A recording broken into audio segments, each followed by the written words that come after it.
Evening. Welcome to the October 24th, 2022 Troy City Council meeting. This evening, I'm pleased to have Councilmember Hoderick provide us with the invocation. So please rise for the invocation and then remain standing for our Pledge of Allegiance. Let's bow our head according to my faith tradition. Father God, we welcome you into these council chambers tonight, and we know you are smiling over our city this evening as we have so many of our fellow residents celebrating Diwali and the very idea, essentially, of light over darkness.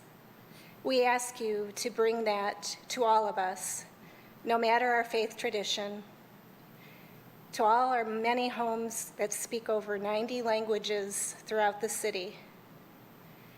We know you smile on us tonight in that thought, and we also ask for you to bring safety to all our city employees as they serve our residents, especially our police and fire on the front lines of serving us each and every day. We ask you to bring wisdom, collaboration, collegiality, and discernment to our decisions tonight at the council table. I ask all this in your name. Amen. I pledge allegiance to the flag of the United States of America and to the republic for which it stands, one nation, under God, indivisible, with liberty and justice for all. Thank you, Councilmember Hoderick. Our October 24th, 2022 City Council meeting is officially called to order. I'll ask for the roll call from Ms. Dixon. Mayor Baker? Here. Councilmember Abraham? Here. Councilmember Brooks? Here. Councilmember Chamberlain-Krenga? Here. Mayor Pro Tem Erickson Gall? Here. Councilmember Hamilton? Here. Councilmember Hoderick? Here. All present this evening.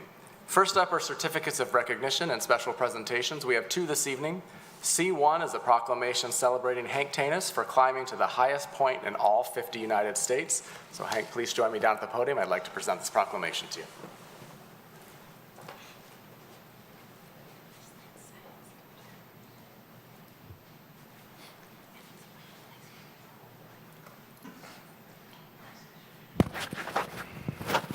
Not even sure I've climbed to the highest point in my house, but I mean, all 50 states is pretty exceptional. Last summer, I think I was on the news. I saw Hank, who's a Troy resident, of course, had climbed 49 of the highest points in 49 of the 50 states, and he had one state left, Hawaii. And I said, I want to meet this guy. So we met for coffee, and I said, when you finish the 50th state, please come back, and Troy City Council would love to honor you with a proclamation to recognize it. And it's a pretty special thing you've done, and I want to read about it into the record and everything, but I'm really excited that, first of all, you made it. I didn't want to jinx anything by telling you about it before, and also that your family's here with you this evening, and I'm sure you'll say a special thanks to them when you get the chance. So let me read this into the record, Hank. This is a proclamation celebrating Hank Tanis for climbing to the highest point in all 50 states. Whereas Troy resident since 1987, Hank Tanis reached, hiked, and climbed to the highest point in all 50 states, an accomplishment that just over 360 people have been able to accomplish since it has been recorded by the High Pointers Club. Compare that to 690 people that summited Everest in 2022 alone, and it is a small group of climbers. And whereas hitting the state high point started as a family adventure, the Tanis family didn't even start off trying to reach all the state high points, but in 1998, they took a vacation to the Great Smoky Mountains National Park. There they hiked a small section of the Appalachian Trail and climbed Clingman's Dome, which is the highest point in Tennessee. That was the start of Hank's adventures. And whereas in 2001, the Tanis family went out west to visit the Badlands, Mount Rushmore, and the Crazy Horse Memorial, they took a hike in Custer State Park up to Harney Peak, which is the highest point in South Dakota. They thought that was pretty cool to reach the high point in 2 different states, so looked to find out what other state high points they could find. It was a chance to get their 2 children out to enjoy the outdoors by hiking and climbing. And whereas using trail maps on their long road trips, along with books and resources on the subject, they found the tops of 7 states in 2003, added 5 more states in 2004, and added more in the years to follow. The highest 5 points in the U.S. that Hank climbed are Mount Denali, Alaska, at 20,310 feet, Mount Whitney, California, at 14,498 feet, Mount Elbert, Colorado at 14,433 feet, Mount Rainier, Washington at 14,411 feet, and Gannett Peak, Wyoming at 13,804 feet. What's the lowest one? Somewhere in the south, Florida. right? Florida, right? We could probably do that one, right? Yeah. I think we could do Florida. 379. 379 feet, all right. We're halfway there. All right. And whereas as Hank's two children, Doug and Katie, got older, high school, travel sports, college, and eventually careers took up more and more of their time. Hank continued to pursue this goal on his own. At times, his wife, Nancy, or one of the children were able to join Hank on some of the high point trips that he would plan. He always enjoyed their company when he could get it.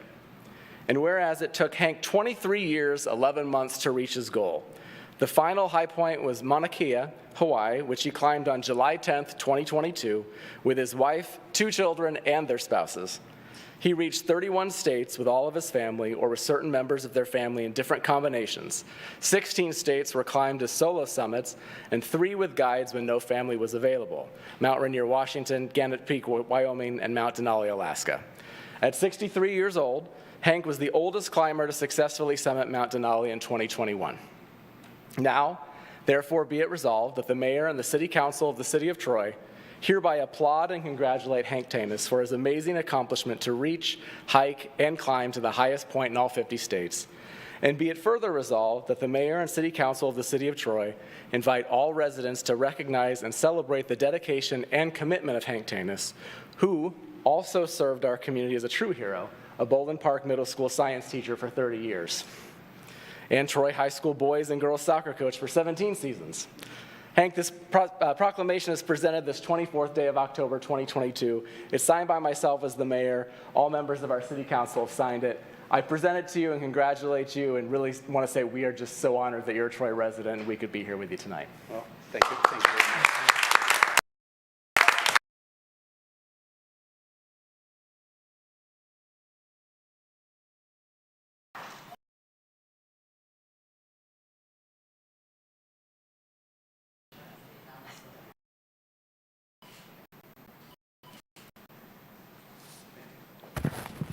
Councilmember Hoderick says she can't think of you as Hank. You're just Mr. Tanis, as you are to many in this community. So Mr. Tanis, please go ahead and say a few words.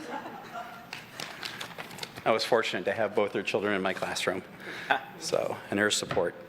Well, on an evening like this, it's an occasion to say many thank yous, and they need to be given. So first of all, I'd like to thank Mayor Baker and the members of the City Council for this recognition. I'm grateful for it, amazed to be receiving it, and humbled to receive it by it. So a little bit more than a year ago, as you said, you contacted me after you saw the newscast about my successful summit for Mount Denali, and you wanted to keep in touch for the 50th high point, which was this last summer. I had never expected the proclamation to be a result of our meetings, and thank you very much for taking the initiative with it. I also need to thank my support crew for the last 23 years in this project, my family. We have had the opportunity to complete a couple dozen of the states together, either as a whole family or individually, and they've been encouraging throughout the whole adventure and gave me the drive to keep things going when there were more difficult summits to plan for. This year they were with me at the final peak, as was mentioned, and we reached the top of Mauna Kea, and we're hand in hand, kind of the same way we started almost 24 years ago. We were also fortunate to have my daughter-in-law and son-in-law and a good family friend also along for the experience. So I trained for many miles in Troy over the years, carrying a heavy pack and walking in different seasons throughout the year. So please continue to support the pathways and sidewalk projects in the city. They increase opportunities for safe outdoor exploration and enjoyment in our city. And thank you again for this memorable night. So very appreciated. So thank you for it. So, thank you. Congratulations again. We're very Thank you thankful. very much. He also is into bees. He's a beekeeper. That wasn't talked about, but I'm fascinated by his beekeeping as well. So ask him about that sometime.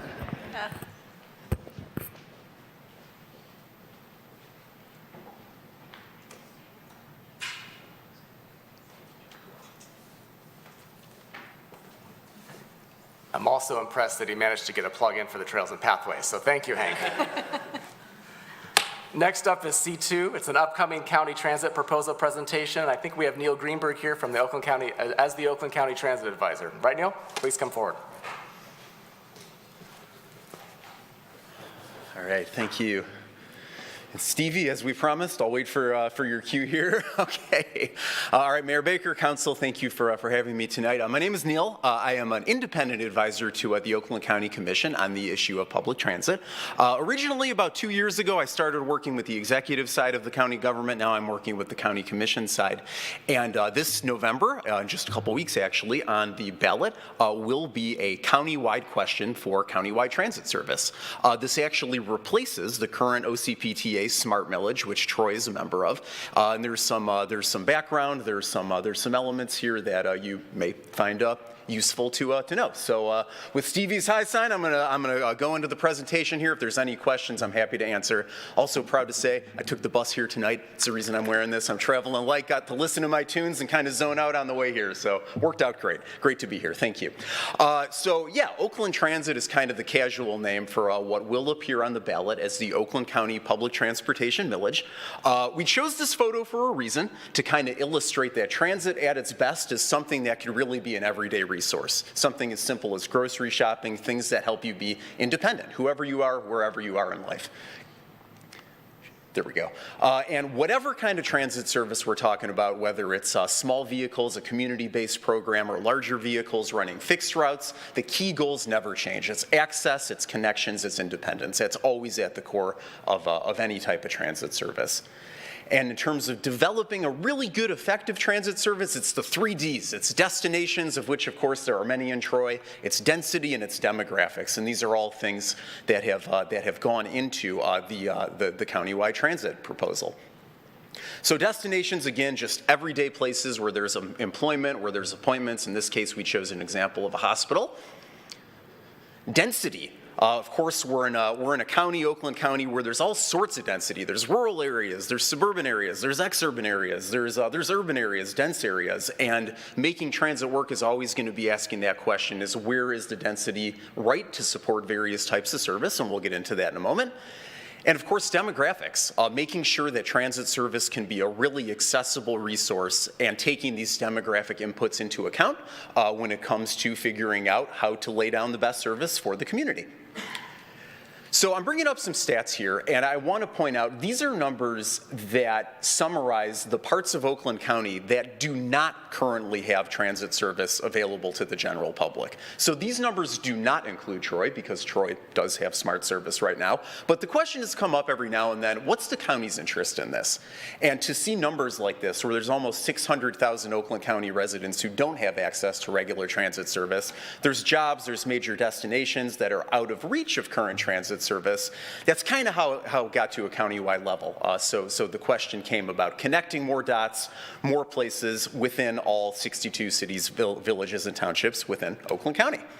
And here's kind of a map that shows that. So you could see the shaded areas that are part of a designated transit provider. So of course you see Troy, which is part of the SMART system.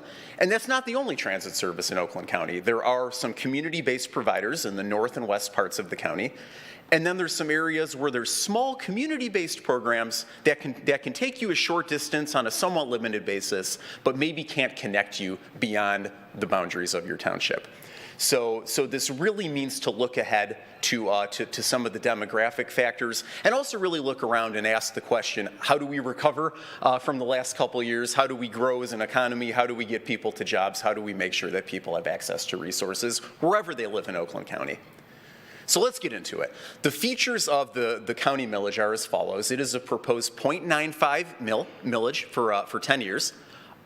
It maintains the current service we have provided by all the transit providers and allows for some degree of expansion.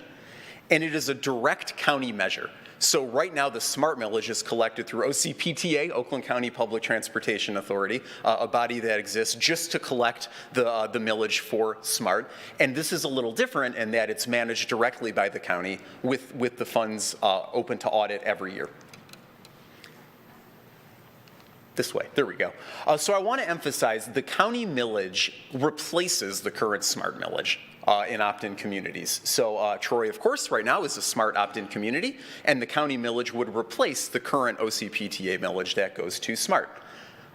This whole thing is really built on local solutions. So there's multiple transit providers in the county. They all have a good story to tell. They all have ways they can grow, and this is really meant to build on what they're doing right and expand it to some new places and some new people.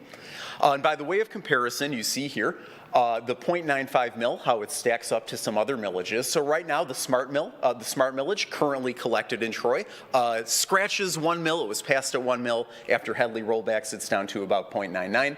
And you could see where other areas of the state, how their millages compare to what's currently being collected in Troy and what the county millage is. I want to emphasize this is really about establishing a baseline trend.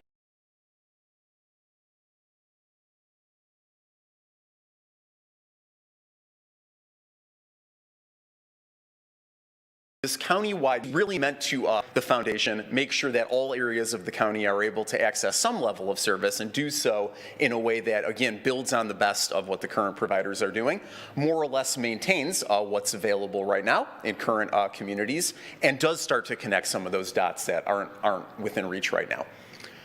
So the measure does, as you see, the largest slice of the proceeds maintain current service, so provided by SMART, by North Oakland Transportation Authority in Oxford and Lake Orion area, Western Oakland and Waterford, Highland Township and White Lake Township and Wall Lake, OPC in Rochester and Rochester Hills, that's Older Persons Commission. There's a big slice of the pie for expansion. So that may be some additional service in areas that currently have it. It could also mean connecting to new places. For instance, your neighbors to the immediate north, Rochester Hills, right over South Boulevard from Troy, but right now it's not really possible to get between the two using transit. So in this scenario, some of that expansion would help to bridge those gaps in the system. There is a dedicated slice for capital, so to improve facilities for safety, make it easier, more accessible for people of all ability levels to use the service, and a sliver for administration for the county to help facilitate the best use of this funding among all 62 cities, villages, and townships. All right, so now we get into the fun stuff. What does it actually look like once the service hits the road? Some of it will look familiar, some of it may be a little new, but as a county-wide measure, it's really, really, really important to emphasize that one size does not fit all. This is a diverse county with a lot of different land uses, a lot of different destinations, and everybody knows it doesn't make sense to use large vehicles to serve all of those areas. So diverse solutions for diverse communities is really, really at the core of this concept, and it consists of these components. It is the community-based service using smaller vehicles that are mainly geared toward seniors and people with disabilities, and in some cases veterans. And this is where that community partnership really offers flexibility for communities, and the county measure maintains this service. There's microtransit service operating right now in Troy. It's called Smart Flex. That's a smart service. It's a newer service, and it's a really good, efficient way to get to some of these industrial parks, residential subdivisions, where a fixed route bus or fixed route service might not make sense. So this is a really, really good, flexible, efficient new tool in the transit toolkit, and very, very much a part of the county-wide proposal. There is fixed route service using larger vehicles on regular routes to connect big destinations. That's how I got here tonight. Worked out great, and it opens some new doors when we can start to get to some new places that are currently beyond the reach of this service. Different community college campuses that are not within reach, medical centers, employment concentrations, a list of other things that we can suddenly connect if this passes. And finally, that infrastructure. So it's basic stuff. We're not talking about building big new rail systems or anything like that. It's really things to make the service safer, more visible, more accessible, and more user-friendly. And these are the sorts of things that we now have more, or would have more local funding to start leveraging. Also worth pointing out, this does increase the local share that we'd be able to match and draw down on some of the federal infrastructure money. So there's more than $300 million in federal infrastructure money coming to Michigan, and if we're able to post some more local match, we're able to leverage more of those funds to build basic but really useful resources for the transit system. So I want to emphasize this here, this map is a sketch. It's based largely on the initial service that the current systems are providing. That's SMART, that's NOTA, that's WOTA, that's Older Persons Commission. Where you do see some of the thicker dark blue lines, those are potential new connections. So all of this, before it rolls out, there's going to be extensive community input. This is very much a bottom-up kind of process. Figure out, here's what we got to work with. All right, community, what would you like to see now?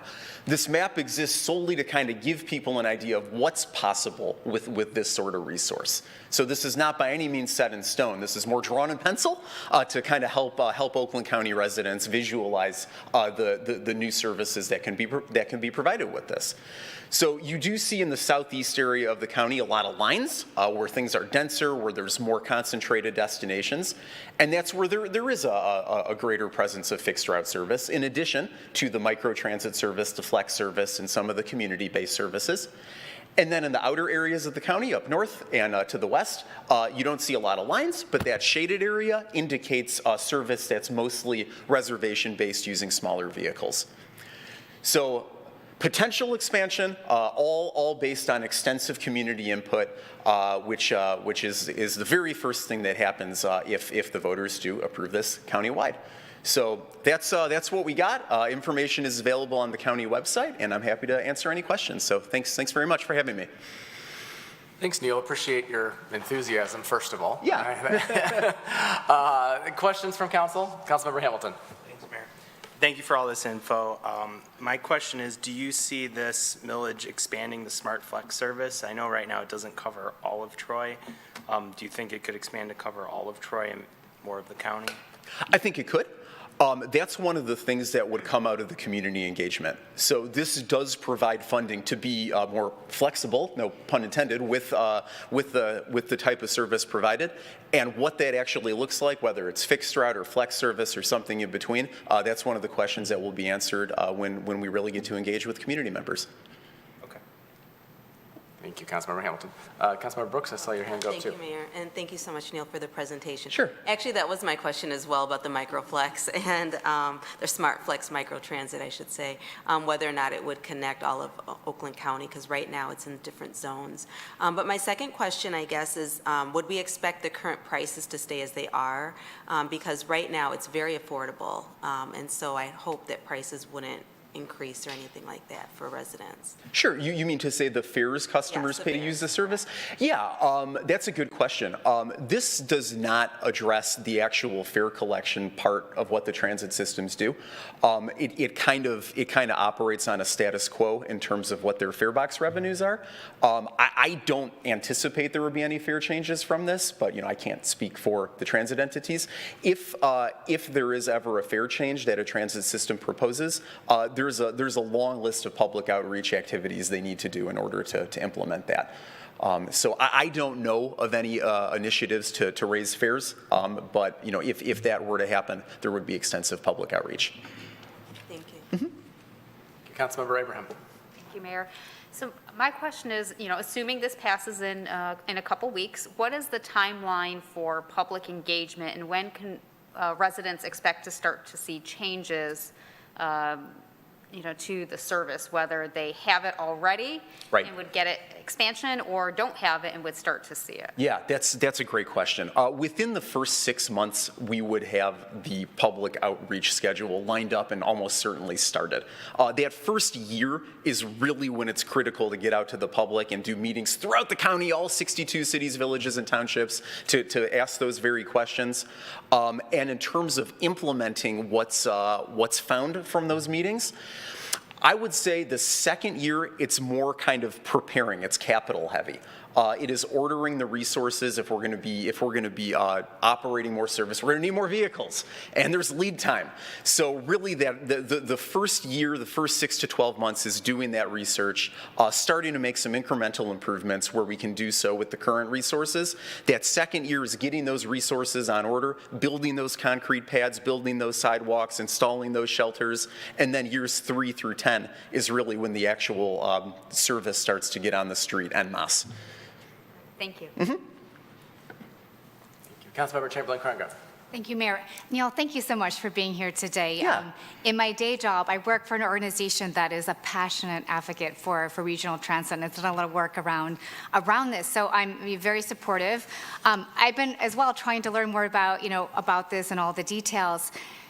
When I get questions from residents, the number one thing when there's a change or there's something new is people want to know what's in it for them. So I get it, because regional transit, what would be the one line that I might say to help residents understand what's in it for them here in Troy to support this important millage? Connections in all directions. Right now, and I'll use the Rochester Hills example again, Troy's great. There's a lot of good stuff in Troy, but the world doesn't end at Troy city limits. So you now have new places you can go to the north and to the west that aren't currently accessible. Thank you. We're going to need a better answer than Rochester Hills, Neil.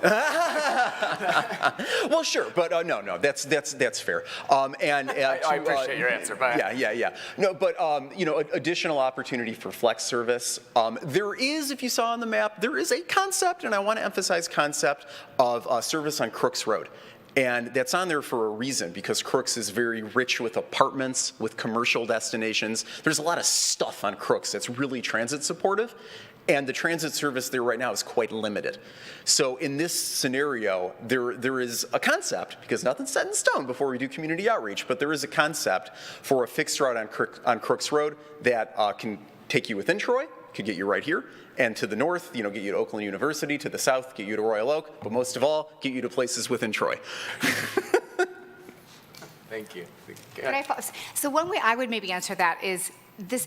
Troy, we are an economic hub, and so this is important for helping to bring folks who need to come in and out of the city, and it's just to help buttress our economic vitality. So that's how I see it. I don't know if that's something that you would say that's a fair way to kind of, to explain it. Oh yeah, absolutely. And with all the employment, commercial, industrial, service industry employment in Troy, it is a huge resource currently. I mean, you're already seeing when I took the bus here. I mean, I was the last person to get off in front of the Civic Center here, but there were probably 8 or 9 people who got off at Somerset going to work night shift jobs. I used to wait tables, once a server, always a server, so solidarity, but it was good to see that, and it was good to see people, being able to use transit to get to work, to their jobs in Troy, and contribute to the great things going on within the city. So yeah, it's a huge component of economic vitality, definitely. Any other questions? A quick question, and not to put you on the spot. This replaces the current smart millage, if it were to pass. When does the current smart millage expire? The end of this year. End of this fiscal year? End of 2022 calendar year, I believe. Yes. Okay. All right. Thanks, Neil. Okay. Thanks very much for having me. That concludes certificates of recognition and special presentations. There are no carryover items this evening. We have no public hearings this evening. No one has signed up for public comment for items on the agenda from Troy residents and businesses. So there's no need for reply. We have no postponed items this evening, so we'll move on to regular business. First up is I-1 board and committee appointments. We'll start with mayoral appointments. I have one this evening. I'd like to move the appointment of Kathleen Garmo to the Troy Downtown Development Authority for the term expiring September 30th, 2026. Support. Moved by the chair, supported by Mayor Pro Tem Erickson Galt, that we approve the appointment of Kathleen Garmo to the Troy Downtown Development Authority for the term expiring September 30, 2026. Any discussion? The vote, Ms. Dixon. Mayor Baker? Yes. Councilmember Abraham? Yes. Councilmember Brooks? Yes. Councilmember Chamberlain Craig? Yes. Mayor Pro Tem Erickson Galt? Yes. Councilmember Hamilton? Yes. Councilmember Hoderick? Yes. Motion carries. That concludes mayoral appointments this evening. And there are no city council appointments this evening, so we move on to I-2, board and committee nominations. I'll start with mayoral nominations, and I have a few. So I will first nominate to the Brownfield Redevelopment Authority, or I should say renominate Stephen Gottlieb for the term expiring April 30th, 2025. Support. Moved by the chair, supported by Councilmember Chamberlain Craig, that we approve the nomination of Stephen Gottlieb to the Brownfield Redevelopment Authority for the term expiring April 30th, 2025. Any discussion? The vote, Ms. Dixon. Councilmember Abraham? Yes. Councilmember Brooks? Yes. Councilmember Chamberlain Craig? Yes. Mayor Pro Tem Erickson Galt? Yes. Councilmember Hamilton? Yes. Councilmember Hoderick? Yes. Mayor Baker? Yes, motion carries. To the Downtown Development Authority, I'll renominate Ernest Reschke for the term expiring September 30th, 2026. Support. Moved by the chair, supported by Councilmember Hoderick, that we approve the nomination of Ernest Reschke to the Downtown Development Authority for the term expiring September 30th, 2026. Any discussion? Vote, Ms. Dixon. Councilmember Brooks. Yes. Councilmember Chamberlain Craig. Yes. Mayor Pro Tem Erickson Gall. Yes. Councilmember Hamilton. Yes. Councilmember Hoderick. Yes. Mayor Baker. Yes. Councilmember Abraham. Yes. Motion carries. All right, to the Global Troy Advisory Committee, I'll start with the student representative. I'll renominate Sharanya Swaminathan as a student representative to the Global Troy Advisory Committee. I will also nominate Philippe Cecchini for the term expiring October 30th, 2023, as well as the renominations of Mavita Burris, Edward Chezik, Daniela Nacheva, Carolina Noguez-Ortiz, and Yudong Zhu for the terms expiring October 30th, 2025. Support. Moved by the chair, supported by Councilmember Chamberlain Craig, that we approve the nominations of the handful of people that I just read into the record for the terms as stated. Any discussion? The vote, Ms. Dixon. Councilmember Chamberlain Craig. Yes. Mayor Pro Tem Erickson Gall. Yes. Councilmember Hamilton. Yes. Councilmember Hoderick. Yes. Mayor Baker. Yes. Councilmember Abraham. Yes. Councilmember Brooks. Yes. Motion carries. That concludes mayoral nominations this evening. My understanding is there are no city council nominations. So we'll move on to I3, which is a request for closed session. I'd like to move I3, be it resolved that Troy City Council shall meet in closed session as permitted by MCL 15.268E pending litigation, USA versus Troy and Adam versus Troy, as printed in the agenda packet. Support. Moved by the chair, supported by Councilmember Abraham, that we approve I3, request for closed session, as printed in the agenda packet and read into the record. Any discussion? Vote, Ms. Dixon. Mayor Pro Tem Erickson Gall. Yes. Councilmember Hamilton. Yes. Councilmember Hoderick. Yes. Mayor Baker. Yes. Councilmember Abraham. Yes. Councilmember Brooks. Yes. Councilmember Chamberlain Craig. Yes. Motion carries. After the public business is concluded here, we'll recess into the council boardroom for the closed session and then eventually adjourn the meeting from there. Next up is I4, Standard Purchasing Resolution 3, Exercise Renewal Option, Detroit Medical Center Rehabilitation Institute of Michigan, lease of space at Troy Community Center. That'll be introduced by Brian Gould, our Recreation Director. Hey, Brian. Good evening, Mayor and Council. The item before you is a request to exercise a 5-year renewal option with the Detroit Medical Center Rehabilitation Institute of Michigan for lease of space at the Troy Community Center for a therapy clinic and health wellness services through September 30th, 2027. I'm happy to answer any questions you have. Thanks, Brian. Any questions? Someone like to move the resolution? Councilmember Chamberlain Craig. Thank you, Mayor. I'll move I4, Standard Purchasing Resolution 3, Exercise Renewal Option, Detroit Medical Center Rehabilitation Institute of Michigan, lease of space at Troy Community Center, as printed in the agenda packet. Support. Moved by Councilmember Chamberlain Craig, supported by Councilmember Abraham, that we approve I4, Standard Purchasing Resolution 3, Exercise Renewal Option, Detroit Medical Center Rehabilitation Institute of Michigan, lease of space at Troy Community Center, as printed in the agenda packet. Any discussion? Ready for vote, Ms. Dixon? Councilmember Hamilton. Yes. Councilmember Hoderick. Yes. Mayor Baker. Yes. Councilmember Abraham. Yes. Councilmember Brooks. Yes. Councilmember Chamberlain Craig. Yes. Mayor Pro Tem Erickson Gall. Yes. Motion carries. Next up is I5, and Brian's still here, for the Community Center Kitchen and Office Space Lease, Western Oakland Meals on Wheels. Go ahead, Brian.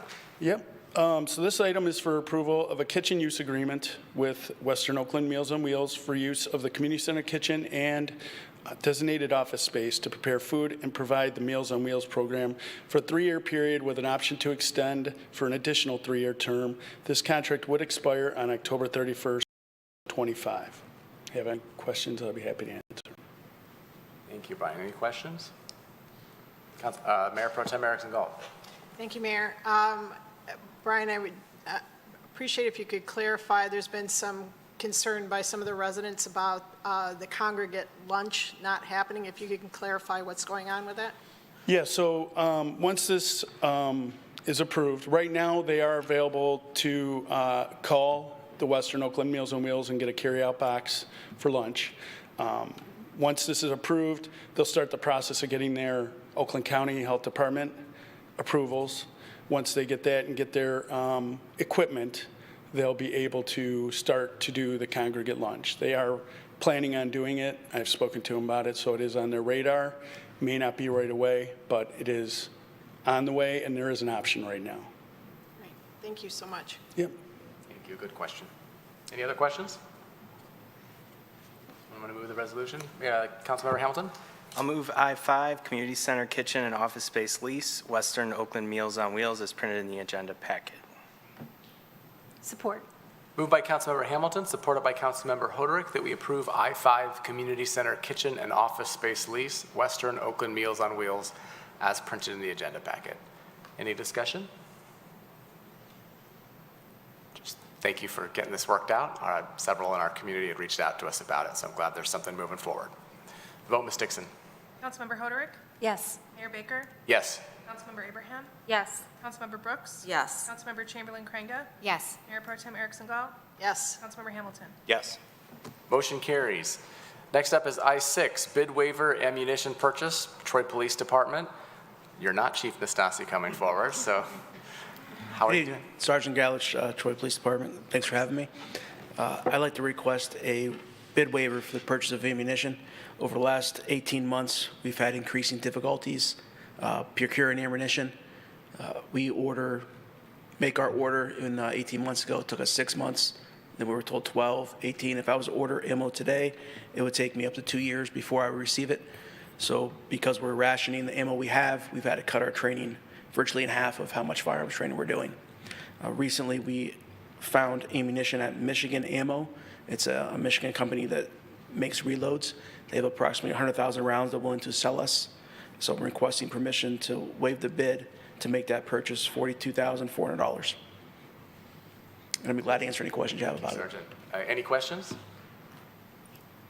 I'll move I-6, bid waiver ammunition purchase, Troy Police Department, as printed in the agenda packet. Support. Moved by the chair, supported by Councilmember Abraham, that we approve I-6, bid waiver ammunition purchase, Troy Police Department, as printed in the agenda packet. Any discussion? Thank you for bringing this to us. Appreciate it. Obviously, big priority for all of us up here and our entire city, so we're happy to do what we can. Thank you. The vote, Ms. Dixon? Mayor Baker? Yes. Councilmember Abraham? Yes. Councilmember Brooks? Yes. Councilmember Chamberlain Craig? Yes. Mayor Pro Tem Erickson Gall? Yes. Councilmember Hamilton? Yes. Councilmember Hoderick? Yes. Motion carries. Next up is I-7, bid waiver, Swift Comply Cross-Connection Program Management Software for Water and Sewer Division. That'll be introduced by Paul Trosper, our Water and Sewer Operations Manager. Hi, Paul. Good evening. How are everyone tonight? So I am here to request a bid waiver for a cross-connection control program. The reason we're asking for a bid waiver is this Swift Comply is actually the same company that we're using now. This XC2 is actually part of Swift Comply. By doing this, we're going to go to where we can do electronic, digital world. We're going to be able to electronically download reports from contractors. Right now, everything's coming in with mail, and it's all being hand entered. It's a very timely concept. So this is going to streamline our program by a huge amount. And by going with Swift Comply, all of our data that we have now, since it's the same company, will seamlessly be able to be moved over into the new program without us having to worry about lost data or anything like that. So that is the main reason that we've decided that the Swift Comply would be the proper way to go. Very good. Thank you, Paul. Any questions? Someone like to move the resolution? Councilmember Abraham. I'll move I-7, bid waiver, Swift Comply Cross-Connection Program Management Software for Water and Sewer Division, as printed. Support. Moved by Councilmember Abraham, supported by Councilmember Brooks, that we approve I-7 bid waiver Swift Comply Cross-Connection Program Management Software for Water and Sewer Division as printed in the agenda packet. Any discussion? Again, we love streamlining and efficiency. It's a good way to go. So the vote, Ms. Dixon. Councilmember Abraham? Yes. Councilmember Brooks? Yes. Councilmember Chamberlain Craig? Yes. Mayor Pro Tem Erickson Gall? Yes. Councilmember Hamilton? Yes. Councilmember Hoderick? Yes. Mayor Baker? Yes, motion carries. Thank you. Thank you. Next up is I-8, a bid waiver for audio upgrade for city council chambers. And I see our Director of Information Technology, Alex Balak, coming forward, and the sound should be much worse to make this more effective. Good evening, Mayor. Good evening, City Council. Before you have a quote for an upgrade for our audio mixing hardware that's used here in our council chambers. The intent of this project is to provide a professional solution for mixing the audio feeds from our Zoom, the audio feeds here within the room, and ultimately to present a higher quality audio feed out to our YouTube feeds. We've achieved our existing configuration during the pandemic, but wanted to provide a more permanent solution going forward. Also, as a part of this project, along with the audio hardware upgrades, we will be relocating much of the equipment that's spilled over onto our floor over here into our audio-visual room. Our quote was provided by Advanced Lighting and Sound of Troy, Michigan. The city has a long-established history contracting advanced lighting and sound. They've done much of the audiovisual work here within the council chambers as well as around City Hall. I'd be more than happy to answer any questions that you may have. Thank you, Alex. Any questions from council? I want to move the resolution. Mayor Pro Tem Erickson Galt. Thank you, Mayor. I'll move I-8, bid waiver, audio upgrade for city council chambers as printed in the agenda. Support. Moved by Mayor Pro Tem Erickson Galt, supported by Councilmember Hamilton, that we approve I-8 bid waiver audio upgrade for city council chambers as printed in the agenda packet. Any discussion? Does this mean that City Clerk Dixon will move back to her seat with that equipment move? That's the, I think we all forget, right? She'll have a real microphone again? All right, the vote, Ms. Dixon. Councilmember Brooks? Yes. Councilmember Chamberlain-Crainga? Yes. Mayor Pro Tem Erickson Galt? Yes. Councilmember Hamilton? Yes. Councilmember Hoderick? Yes. Mayor Baker? Yes. Councilmember Abraham? Yes. Motion carries. Thanks, Alex. Next up is I-9 2023 City Council meeting schedule, and that'll be introduced by Bob Bruner, our Assistant City Manager. Thank you, Mr. Mayor, and I think this might be the most difficult decision before you tonight. It's a week from Halloween, and it's already time to look ahead to the 2023 City Council regular meeting schedule. The memo outlines the variety of different holidays, which we try to avoid conflicts with, and so the 2023 calendar came together fairly easily. It's funny how different holidays falling on different dates can make scheduling more difficult. So 2022 was kind of a rough year for scheduling. 2023 looks pretty good. It's really up to City Council if you want to propose any changes to the dates that are proposed. I'll point out that we're proposing doing something a little bit differently regarding the budget meetings this year. In the last 3 years, the City Council's kind of departed from the way things used to be done, and rather than continue to propose doing the same thing over and over again, this year we had included a proposal to change those meetings around in the way that's described in the agenda. So if City Council wants to adopt that, then that's in the resolution for you as well. Thank you, Bob. I'm going to, easy maybe for you this year, not so easy for some of us from what I've heard a little bit. I'm going to ask that we maybe not take action on this evening because I understand there is some potential conflicts with some members. And if we could submit any potential issues with meetings or proposed changes to city management prior to, well, before the next meeting, obviously. But I don't think we're in a hurry to get this scheduled right away. But that'd be my recommendation, if that's okay with everybody. And so just email to the group if you have any issues. But there's a couple that I've heard, so. And rather than do it at the table. Did you have something, Councilmember Hoderick? Just separate from the specific dates, the concept for April for the study sessions, personally, I appreciate the streamlined approach and idea, and, you know, kind of accepting that we seem to be naturally evolving to a new approach given the upfront work we do in the budget process in November. So, you know, directionally, I just want to voice support for that. If we can just get the dates, actual dates hammered down, that could be the hard part, but thank you for that. Thank you, yeah, Ellen, you're right.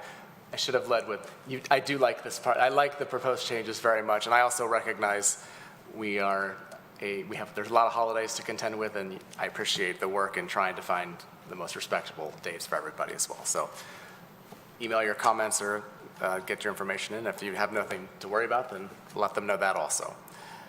That concludes regular business this evening. Next up is the consent agenda. Would anyone like to remove an item from the consent agenda for future discussion and action? Councilmember Abraham.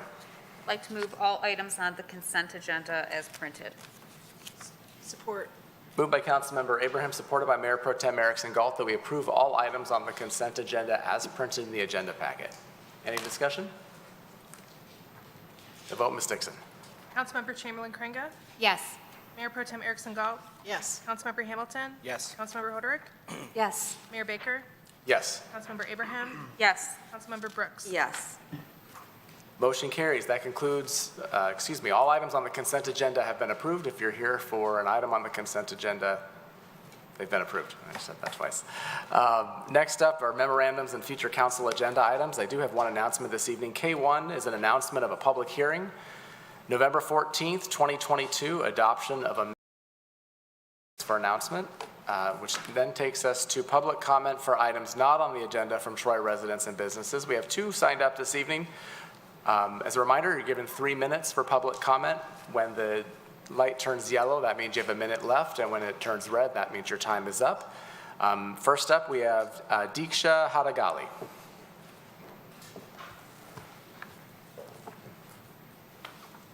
Hi, Mayor and other council members. I hope you guys are having a great day, and happy Diwali to everyone.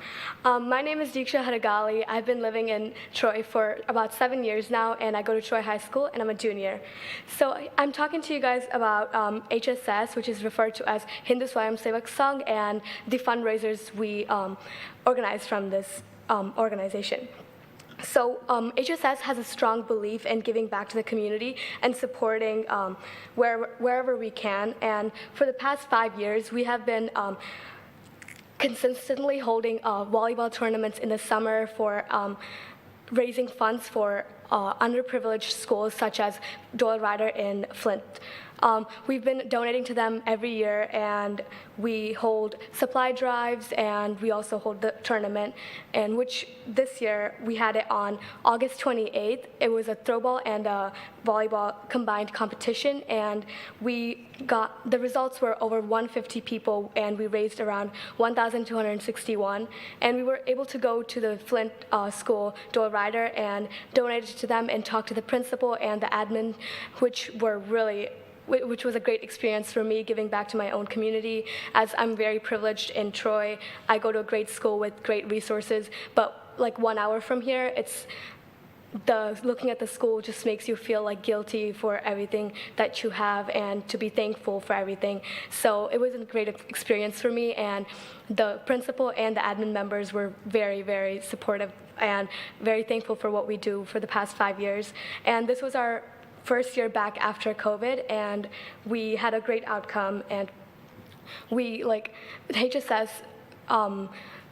goal is to provide every school in the future, and we're starting small out by giving it to Doyle Ryder, and hopefully in the future we increase that and give it to more schools. Thank you. Do you guys have any questions? Appreciate it. It's not a question and answer, but happy Diwali. Thank you so much for coming forward, Diksha, and we appreciate the information you gave us. Next up is Shrishti Basarkat.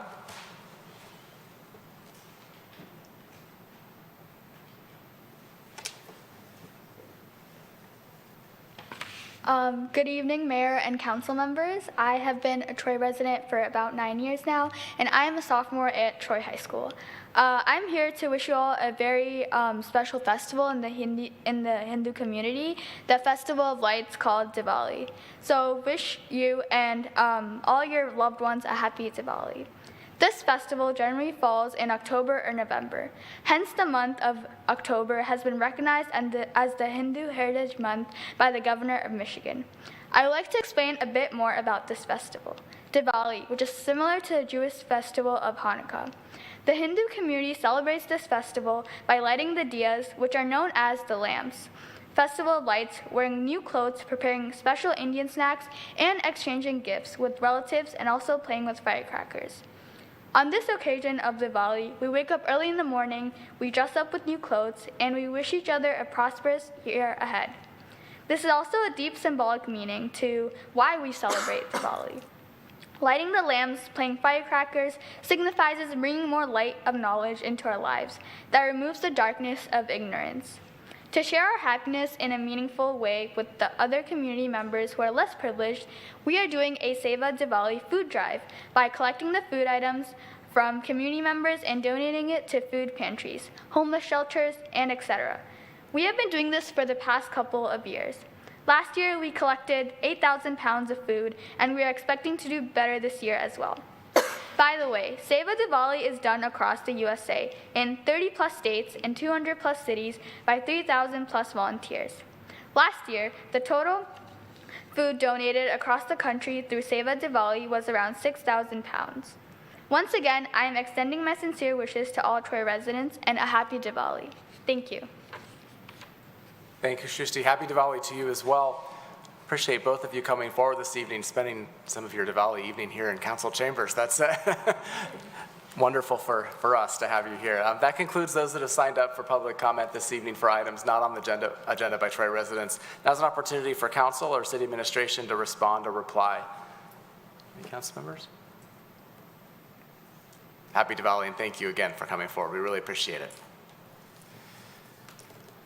There are no council referrals this evening, so we move on to reports. Does anyone have a comment on any of the reports?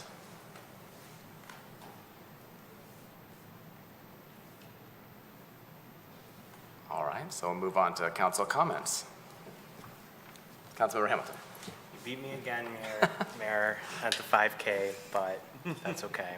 But I wanted to mention this is our last council meeting before the November 8th election, and I just wanted to ask Clerk Dixon if she could help inform residents on what voting options are coming up in the next 15 days till Election Day, and thank you for all your hard work so far, too. Thank you, Councilmember Hamilton. So right now, we're focusing on absentee ballots right now. We have late hours. This Wednesday, October 26th, will be open till 7 p.m. On Saturday, October 29th, we're doing a drive-through event at the east entrance of City Hall from 8 a.m. to 1 p.m. On Saturday, November 5th, we're going to be open from 8 a.m. to 4 p.m., and that will be at the clerk's office up here on the second floor of City Hall.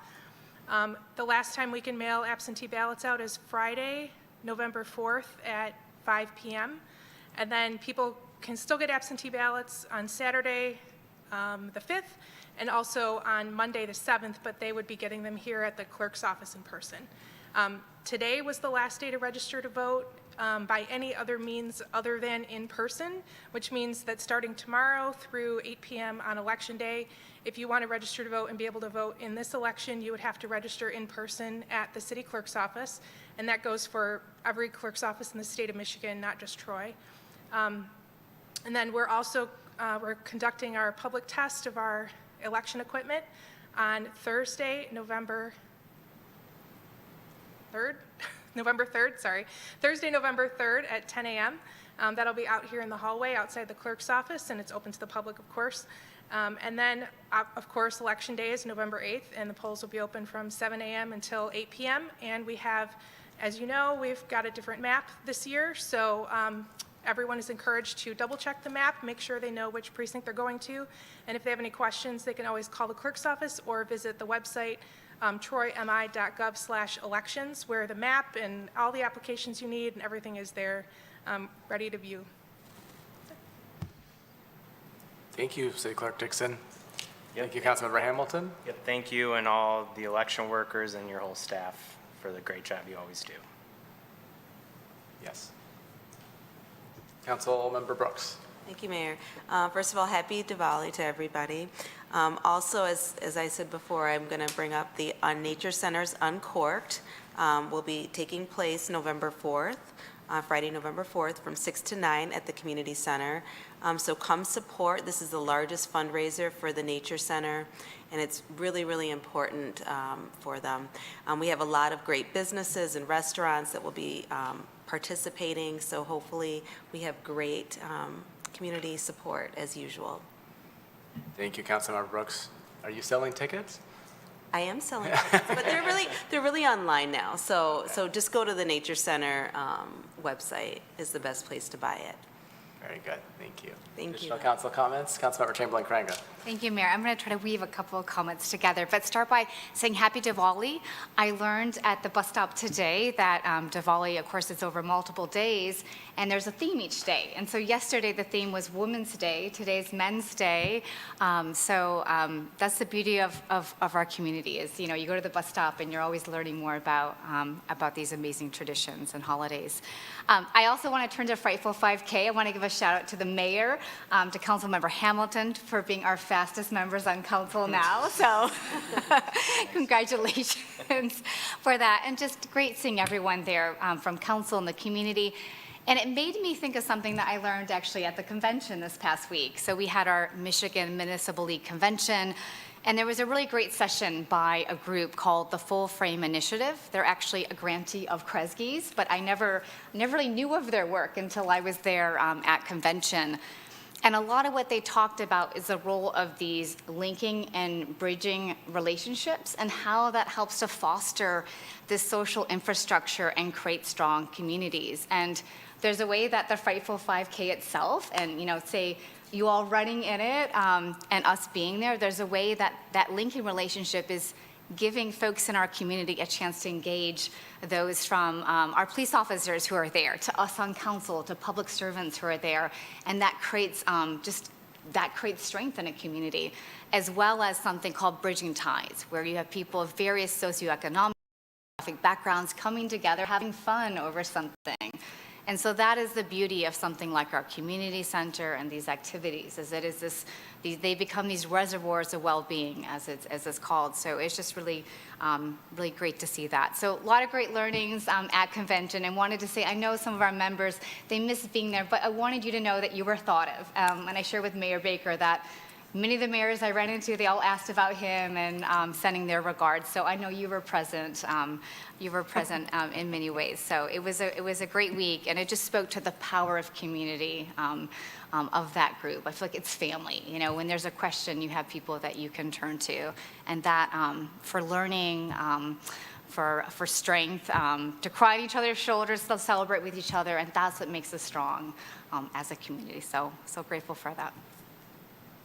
Thank you, Councilmember Chamberlain-Crainga. Appreciate that. Any other council comments before I go down my list? Election day, we talked about, obviously you asked the question. I knew you'd ask the question, but just as a reminder, obviously, and City Clerk Dixon mentioned it, but some of you haven't voted since our new precincts or some of the new precincts changed.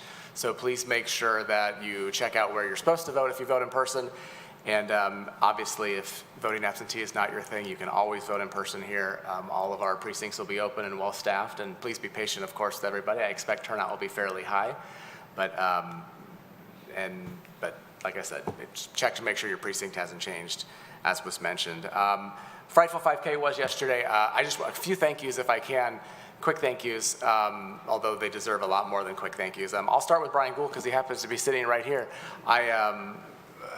I got there around 7:45 yesterday morning because the race started at 8:30. I said, Brian, what time did you get here? And he said he got here at 4:30 yesterday morning at the community center. So just as a little snippet of the kind of dedication that our employees have put into an event like this to make it such a successful event. And Brian, I will say it was extremely successful from, I think, every indicator, most importantly, the weather. You did a great job by making sure we had beautiful, warm weather. But no, in all honesty, the community really came together and appreciated it. The Frightful 5K, which was the 6th annual, would have been the 7th annual, I think, if we didn't have COVID. But we did have a record-breaking event as far as registrations. And I was looking at the results today, and I was very pleased to see how many of the registrants were from Troy.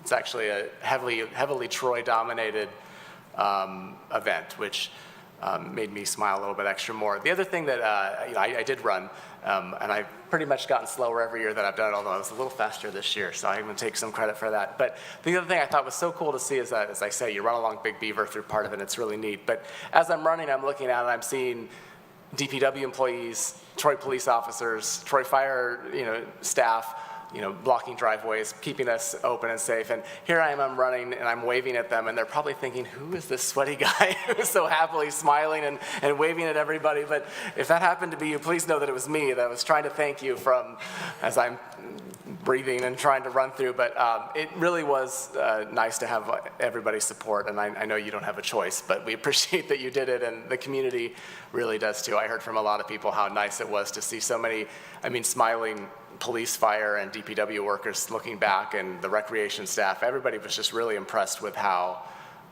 kind everybody was, and it was a great community event for that.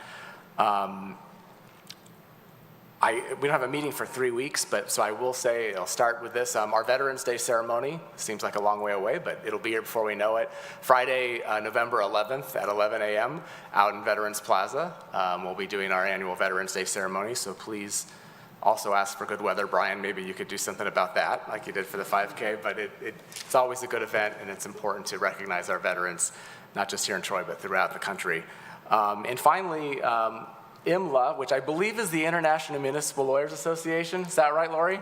All right, IMLA has a new board president, and it's our city attorney, Lori Grigg-Bloom. She was officially elected and installed at a conference just a couple days ago, I believe. So, Lori, we congratulate you. Now the international community is going to get to know what a valuable asset you are. Obviously, your priorities to us, don't forget that. But that IMLA board's very, very lucky to have you, so congratulations, and we up here send our congratulations to you as well. Thank you. All right, any other comments? I don't see that anybody has signed up for public comment for items on or not on the agenda for members of the public outside of Troy. So we do have a closed session this evening, so I will recess now and we'll pick back up in closed session.